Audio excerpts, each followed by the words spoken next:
all Hisako ever wanted was to solve the death of her friend Tsubasa. Did he truly take his own life, or was his untimely demise connected to the mysterious Children of the Atom? Well, let's hop into the pages of Ultimate X-Men issue number 12, and finally find out the answer to this question and more, shall we? So then, as we pick up with the newest issue, we check back on in with Yukio, that want-to-be content creator whose coverage of the mutants and the Children of the Atom is slowly but surely going viral all over the world, more so now that the actual costumed mutants are fighting it out with anti-mutant protesters. Things are getting so heavy. People are actually starting to ask some very important, if ultimately very uncomfortable questions, and that is, hey, why are the mutants and the protesters allowed to fight? Where are the cops in all of this? Does the government actually have a stake in the Children of the Atom? And of course, if you've been reading the other Ultimate books, then you already know the answer is yeah, Emperor Sunfire is part of the Maker's secret cabal that runs the world from behind the scenes. Though, technically it's only supposed to be the Russians who actually get to run experiments on mutant kind over in their territory. Now, it's after that we hook on up with Maystorm. She, of course, has become a masked crusader for mutant rights. Basically, while all of her friends are still in a murder mystery manga, she's taking her first steps into becoming an actual real-deal superhero, even though doing so has brought her into direct conflict with the mysterious and sinister Shadow King, who begins to berate her for her motivations, and also attempts to create a bigger rift between Maystorm and her friend Hisako, who the Shadow King is still very much obsessed with, even going as far as to call her his soulmate in this issue. Now, it's after that short, trippy little battle scene Maystorm ends up actually finding herself next door, or as she puts it, that place where that strange Kageyama boy lives. Remember, his cat scratched her right before her powers ended up manifesting. And today of all days just so happens to be when Maystorm's curiosity ends up getting the best of her. Luckily, Kageyama's mother is none the wiser and ends up inviting her in, assuming that Maystorm must be a friend of her son's. Kageyama isn't home right now, and Maystorm isn't in his room for too long when she ends up stumbling upon his creepy Hisako shrine. In the same closet he uses to jump around between all of the shadows. It's also around this time too Kageyama's mother comes back. Surprisingly, she actually seems to be aware of Hisako's existence and claims that she's the reason everything went wrong with her son and why he's become so creepy, detached, and obsessed.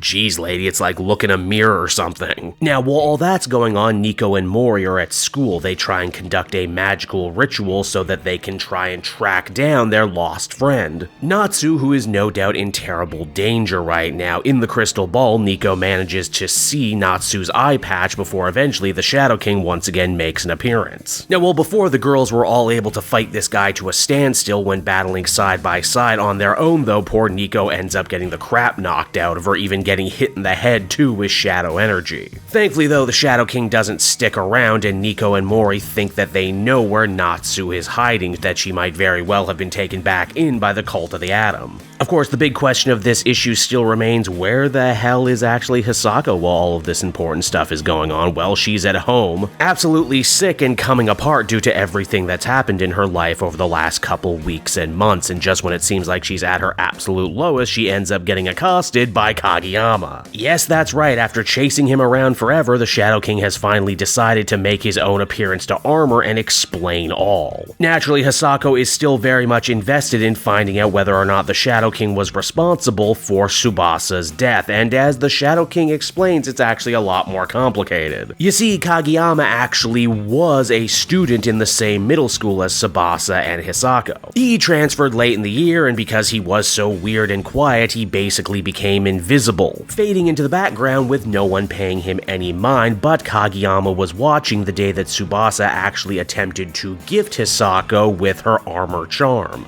A gift that she very publicly ended up rebuking due to peer pressure from the other girls in her class, who called the gift very old-fashioned and grandma-ish. Tsubasa was truly heartbroken by this turn of events, and according to Kageyama, he actually turned to the Shadow King for advice. It was on that day Kageyama inserted the idea in Tsubasa's head to end his own life. In short, he might not have actually put the noose around Tsubasa's neck, but he's certainly the reason that he's dead today. But why on earth would he do such a thing? Well, well, he wanted Tsubasa out of the way so that there would be no one between him and Hisako. Because you see, the Shadow Kings got it real bad for Hisako, saying that they are alike, the two of them. That he can see her secret shadow self hidden from the world. Oh geez, we're just straight up doing Persona now, huh? That they are hated by all and understood by none, but that if they came together, if they worked together, they could change the world. And as the comic comes to a close, we see Hisako's protector, her armor form, take on a corrupted shadow form very similar to the projections Kageyama has been making all series long, and it's on that shocking note right there the comic comes to a close, everybody. And so that was Ultimate X-Men issue number 12, everybody, and oh man, was this a big one. If you've been following the mystery, if you've been looking for the clues, if you've been trying to figure it out at home, then this issue is your big payoff, and I gotta say, I like how all of this worked out. Tsubasa is dead because of a creepy stalker who is obsessed with Hisako. And all the stuff with the cult and the Children of the Atom was really more of a red herring. Oh, it was certainly involved, but it wasn't the main reason this kid and all those other kids are dead. Then again, that is assuming that Kageyama is telling the truth. Again, he is sick in the head. He clearly wants Hisako to feel terrible about herself, to feel as alone and alienated as he clearly does, so there's a good chance he might very well have made up the whole thing, or that maybe only some parts of the story are true. There's also the implication too that if Tsubasa came to Kageyama for advice, then perhaps his own family was actually related to the cult in ways we don't know yet. Either way, super fascinating stuff, some amazing horror imagery in this one, some great payoffs, loved it from top to bottom. If you're a fan of this series, I think you're going to love this one too. Overall, I would give it a very positive 8.5 out of 10, and I cannot wait for the next issue.